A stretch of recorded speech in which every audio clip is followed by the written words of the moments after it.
Bado tunaendelea ndani ya bodi ya filamu ndani ya Sabasaba, na sasa tuzungumze uwepo wa bodi ya filamu ndani ya Sabasaba. Kitu gani cha kipekee ambacho mtazamaji wa TBC2 akitaka kutoka huko nyumbani aje hapa anakutana nacho, au mdau wa filamu, ni kitu gani cha kipekee ambacho kwanza anakutana nacho ndani ya bodi hapa kupitia Sabasaba, na ni vitu gani ambavyo vipo ndani ya Sabasaba?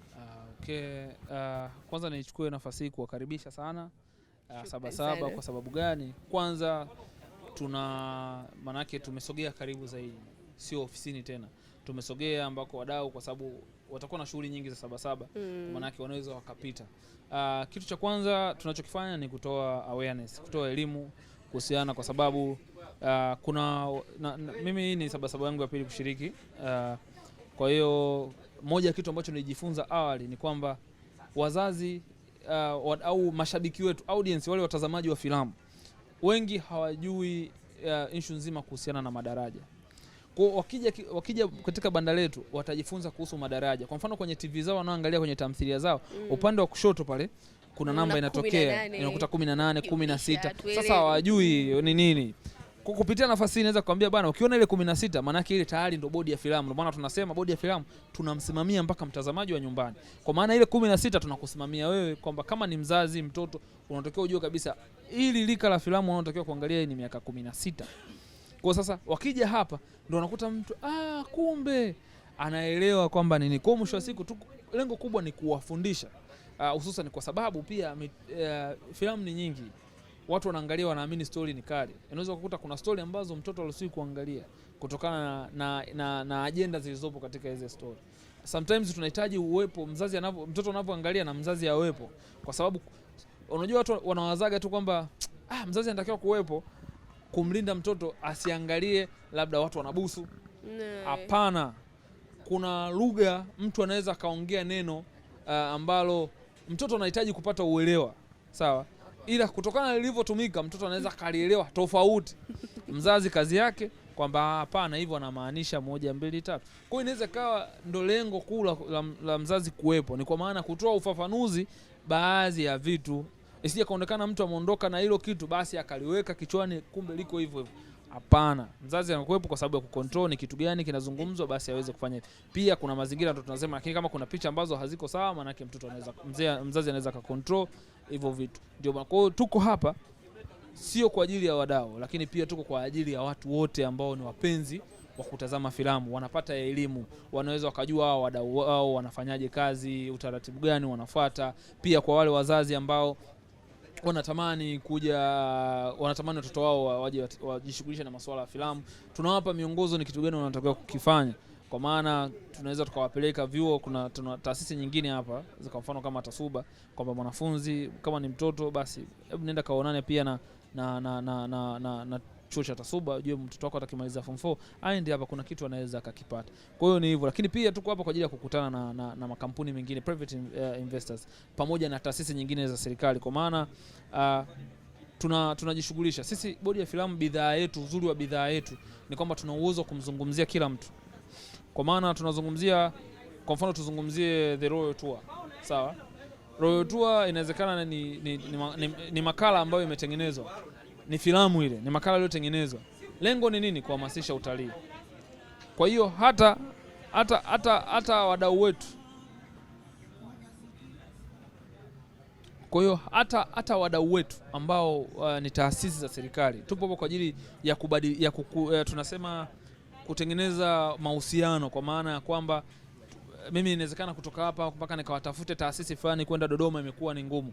Basi kupitia banda letu la Sabasaba tuna uwezo wa kufanya kazi, kwa sababu jamii yetu, filamu ina nguvu kubwa sana kubadilisha jamii. Mtazamo ni mkubwa sana. Ndio maana leo ukiangalia mataifa makubwa, filamu ndo fimbo ya kwanza inayotumia kupeleka ajenda zao.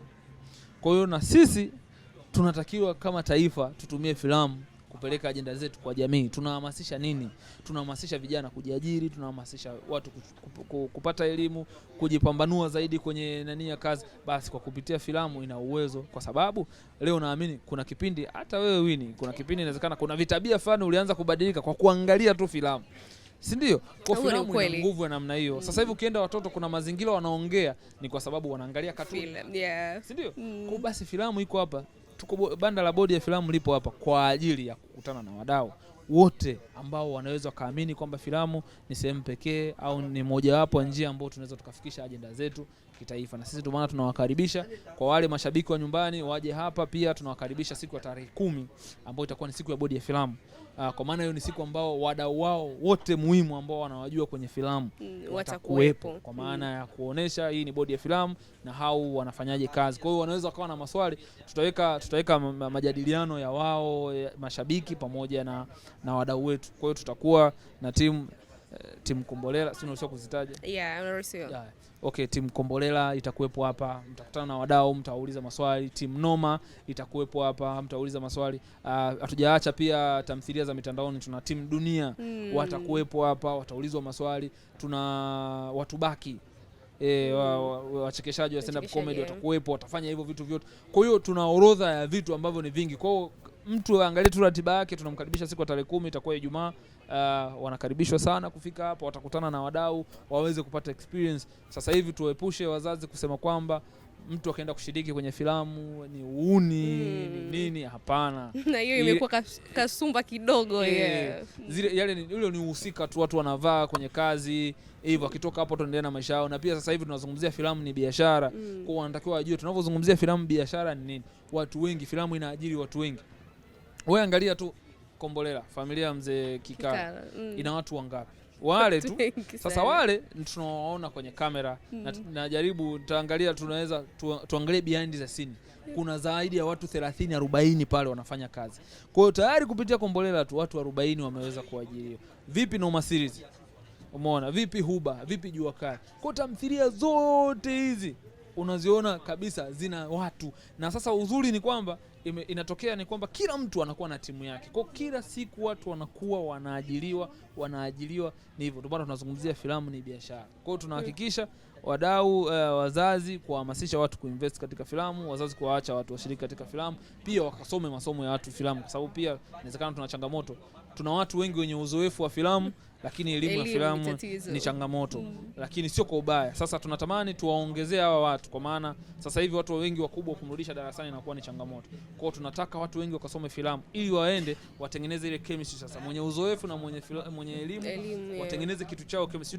Tutatoa nini uzoefu elimu hapo then tunaenda kupata kile kitu ambacho tunaamini industry yetu ya filamu pamoja na michezo ya kuigiza inanyanyuka. Umezungumzia swala la elimu, tukiwa tunatamatisha hili swala la elimu limekuwa ni kama wimbo. Nakumbuka wakati nafanya interview na mmoja wa msanii ambaye ni Sarita, anakuambia wasanii wako wengi lakini wasanii ambao wenye elimu ni wachache sana. Sasa kama bodi hamuoni kama ndio muda muafaka wa nyie kuanzisha hata madarasa ambayo yatasaidia hao wasanii? Sasa uzuri ni kwamba sisi ni taasisi, ni regulator ni promoters. Kwa hiyo maana yake sisi tuna regulate kwa asilimia kubwa kusimamia filamu na kupromote, maana ni kuhamasisha filamu watu investors kuja. Yes. Sasa lakini tunachokifanya sisi hatuwezi kushika vitu vyote. Sasa hivi tunashukuru tuna vyuo vitatu vya ngazi ya kati pamoja na vyuo vikuu, kwa maana chuo kikuu cha Dar es Salaam, chuo kikuu cha Dodoma pamoja na taasisi ya sanaa Bagamoyo. Tayari hizi kwetu sisi ni msaada mkubwa sana kututengenezea chemistry ya filamu. Kwa mfano tuzungumzie marehemu Fredrick Kirusu. Ametoka darasani Tasuba. Kwa tayari ni watu ambao walikuwa pale.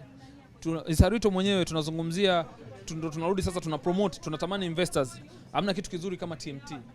TMT imemtoa Sarito. Miezi kama 6 waliokaa darasani wakafundishwa na wakufunzi. Kuna vitu walivipata. Kwa hiyo inawezekana tunahamasika, lakini ndio kuhamasisha kupromote hivi vitu viendelee kuwepo. Kwa hiyo moja kitu kikubwa naweza nikaomba pia na kuhamasisha, inawezekana TMT bwana waweze kufanya utaratibu, waweze kurudi na pia tunawakaribisha wadau. Fursa zipo na faida zipo. Tunawakaribisha, njooni bodi ya filamu. Unakuja na jambo lako, tunaliweka sawa, tunaliweka kwenye njia inayonyooka, kwa maana tunatakiwa ufuate utaratibu gani. Kwa hiyo na sisi sehemu ya mafunzo ukiangalia ni sehemu ambayo sasa hivi linapambana na kuwekeza kwa kiwango kikubwa sana. Tuna tamasha la tuzo, tunafanya kila mwaka. Lakini tamasha la tuzo aliendi bila mafunzo. Yanakuwepo pale. Kuna mafunzo yanafanyika mikoani. Tushafanya mafunzo Tanga. Pia kuna taasisi ambazo non-profit organization za mataifa kama Ryan Culture Sweden wanajitahidi kweli kutusaidia katika kuwezesha mafunzo kwa wadau. Kwa hiyo tunaendelea kupambana kwenye hilo. Yes, kwa hiyo yani ni sehemu ambayo tunaendelea kupambana na tunatamani iendelee kuwa hivyo. Sasa neno lako sasa la mwisho kwa mtazamaji ambaye anakutizama, yeye kitu gani cha kipekee anaweza akaja akakipata hapa? Ushazungumzia uwepo wa wasanii mbalimbali, lakini kitu kingine cha kipekee ambacho labda ni cha zamani au cha sasa anaweza akakipata? Mimi kwangu nimeona baadhi ya vitu ambavyo nilikuwa wakati vinatumika nilikuwa napiga naye kipuani. Sasa kuna mtazamaji hapa anatamani kujua kitu gani kingine cha kipekee ambacho anaweza akakipata hapa. Sawa, sasa hapa ukiangalia tuna mazungumzo ya elimu, lakini pia kitu kikubwa ambacho tunataka tuwaonyeshe ni teknolojia ilikotoka. Sawa, ukiangalia ulishika Family Tears hapa, hiyo ni DVD, si ndio? Lakini kabla ya DVD tuna mikanda mikubwa ile VHS. Sasa unazungusha ya kamba zile. Yes. Kwa hiyo ukija utaangalia, jamani, filamu zetu zilikuwa zinahifadhiwa hapa, watu wanaangalia. Kwa hiyo na ni kitu ambacho kusema kweli sijui, samahani, kauli mnatumia watoto 2000. Inawezekana wengi wakija wanashangaa. Hichi. Of course hata mimi nimeshangaa, japo nilikuwa nimekiona, lakini wakati nakiona nakwambia nilikuwa napiga na Kongo. Unajua ni cha kuchezea tu. Nilikuwa napenda zile ule waya wake. Kwa sikuwahi kutumia. At least kidogo hizi nimeweza kuzitumia DVD. Sasa ile teknolojia kwamba bana storage yetu ya filamu kabla ya hapa yenyewe tulikuwa tunatafuta, kabla ya hapa tulikuwa tunatumia nini? Tunakitafuta, tunaendelea tutapata. Inawezekana maonyesho yanayofuata tutakuja nacho. Lakini kabla tunaona bwana VHS, mikanda hii hapa mikubwa, mikanda likubwa kama hivi. Ilikuwa inaingia kwenye deki, watu wanaangalia filamu. Sasa wazee wa zamani wakija wanacheka, wanafurahia. Kwa hiyo tunaonyesha teknolojia ilikotoka kwenda kwenye mpaka kwenye DVD. Sasa hivi watu wamehamia kwenye flash disk, hard disk hivyo. Lakini pia tuna tuzo za filamu.